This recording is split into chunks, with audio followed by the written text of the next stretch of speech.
दोस्तों, मेरा नाम है अंकित और आप देख रहे हैं जय महाकाल चैनल। भारत के खिलाफ जंग करेंगे, गजवाए हिंद करेंगे, जिहाद करेंगे, इतने हिंदू मारेंगे कि संस्कार के लिए लकड़ियां कम पड़ जाएंगी। इनकी आर्मी का मोटो है ना, ईमान तकवा जिहाद फिर सबील्लाह। रुक जाओ बेटा, तुम्हारा जिहाद सब निकाल लेंगे। इतना खून बहाएंगे सिंध नदी में यदि भारत ने पानी ना छोड़ा तो। बाबरी मस्जिद में हमारा सिपाही ईंट रखेगा और उसके बाद पहली अजान देंगे हमारे chief general of army staff Munir.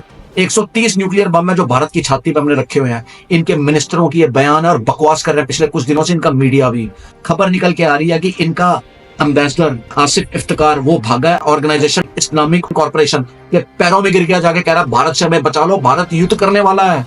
Bharat ने अगर युद्ध कर दिया तो इंस्टेबिलिटी पैदा हो जाएगी, आप कुछ करो। ऑर्गेनाइजेशन इस्लामिक कॉर्पोरेशन ने कहा है कि पाकिस्तान तुम टेंशन मत लो, हम तुम्हारे साथ हैं।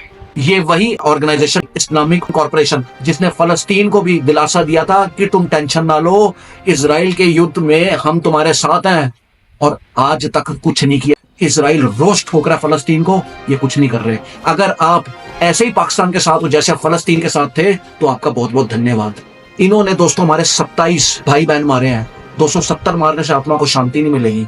मोदी जी इनका ऐसा पक्का इलाज करना, पॉलिटिकली, मिलिटरली, फाइनेंशियली, डिप्लोमेटिकली इनको खत्म कर दो ताकि इनकी पुश्ते याद करें, तिरंगा को देख के इनके टांगे कांपे।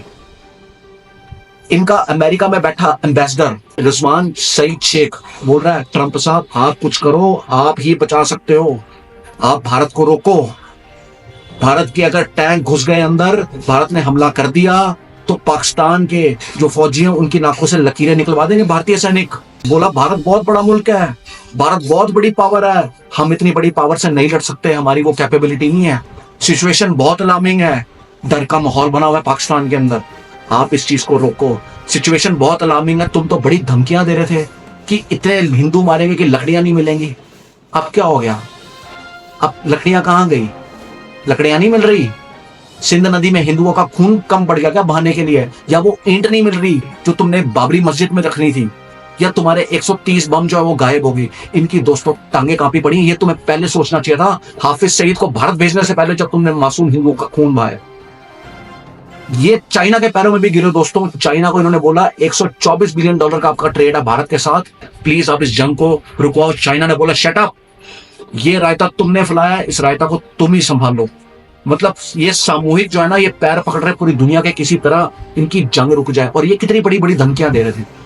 पाकिस्तानी पंजाबियों तुम रुक जाओ बेटा, तुम्हारा ऐसा हाल होगा कि दुनिया तुम्हारे मुंह पे थूकेगी, तुम्हारी पैंटें उतरवाई जाएंगी। तुम मेरी बात ध्यान रखना, पाकिस्तान में आने वाले टाइम में गृह युद्ध की स्थिति होगी, एक पाकिस्तानी दूसरे पाकिस्तान का गला पकड़ेगा, चारों तरफा तुम्हें मार पड़ने वाली है।